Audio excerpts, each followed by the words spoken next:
Hey, this is Ben. Starting today, we're going to be working on the Zwerchhau.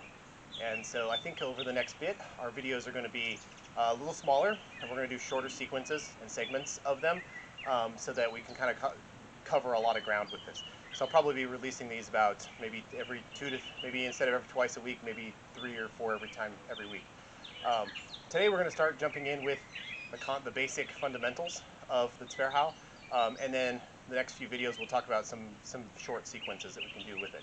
So our Zwerchhau contextually is designed to take what comes from above, and it's one of the cuts that we have that talks about being able to be used in the attack and in the defense.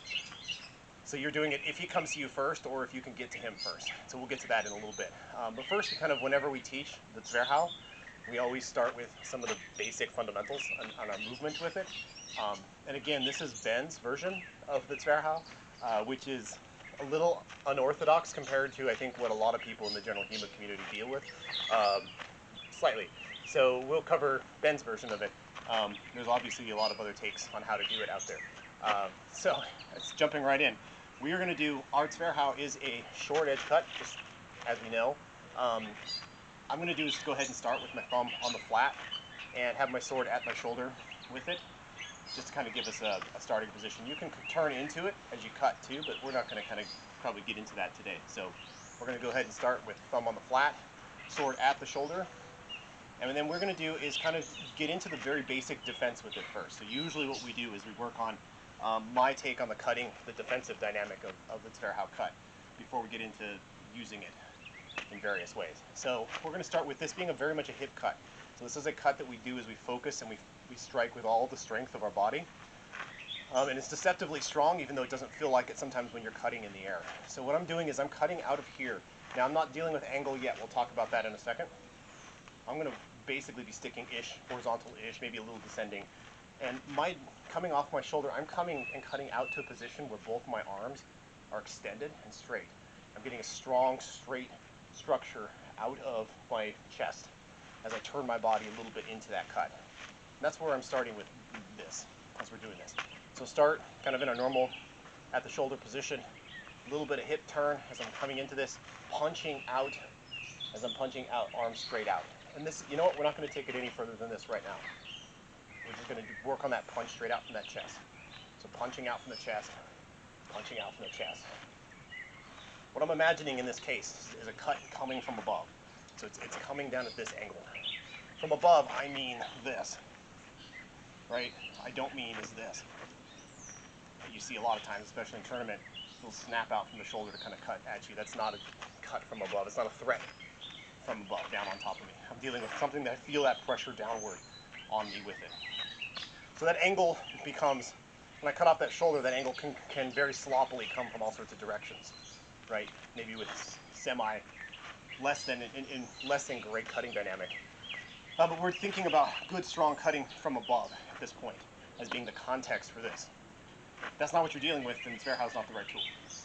So we're just thinking about here, and coming up into this position. I'm punching out. I'm thinking about punching with that strong, short edge. And I'm making contact with that blade with my strong, short edge. So here, hips, and I cut into that. Meeting that edge. Now, yes, I know it comes across the cross. The text says that his cut comes across the cross, and this happens. So what we're thinking about right now is making that contact on the strong of our blade, not trying to catch it on the cross. And I'll explain that maybe in a second. So here, punching out strong of the blade to wherever the cut is coming down, intercepting that line of that cut with the strong of my blade. If you do this, you never have to worry about your hands getting hit, ever. Even if you're slow, even if he gets there way faster than you, even if the angle's off, it always defends the hand. So for a cut that's supposed to be the best, the most true, etc., I think that makes a lot of sense. So I'm cutting to here, into this position. Make that defense. Now, right now my arm blade's at an angle, but that's fine. In fact, I prefer to kind of defend it at that angle, so I'm pushing to here. The second part of that is going to be me moving into the cutting action. So I'm going to go defend, cut, step. My foot following after that step in order to kind of maintain my balance, make sure that the cut is true. So defend, hip, step. defend, hips, step. That's how I'm doing this. Defend, hips, step. I'm breaking this into smaller pieces to make it kind of, I think, easier to digest. When you do it fluidly, it flows through like you'd expect the whole cut to happen. But if we break out the defensive step as happening kind of the beginning of that cutting arc, or even before you get into the full arc, you're just pushing up to that defensive place, I think you'll find it's way easier to make that defense happen. So here again, defend, hips, step. Now you can alternate the footwork if you want to. To me, this is what ends up being the most solid at speed.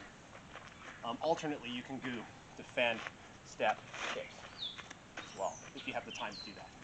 Defend, step, hips. You're really breaking it into two pieces at that point. Defend. Whereas to me, I can make it happen almost simultaneously if I'm letting that foot, that leap of that foot, just come with the hip motion. So the hip motion of me doing that cut is going to fling my foot to where it needs to go, instead of me trying to manhandle my foot into a position to make the cut happen. Which, you want to be rooted in the cut anyway, so it makes more sense. So defense, hip, my foot just kind of follows through, follows that cut.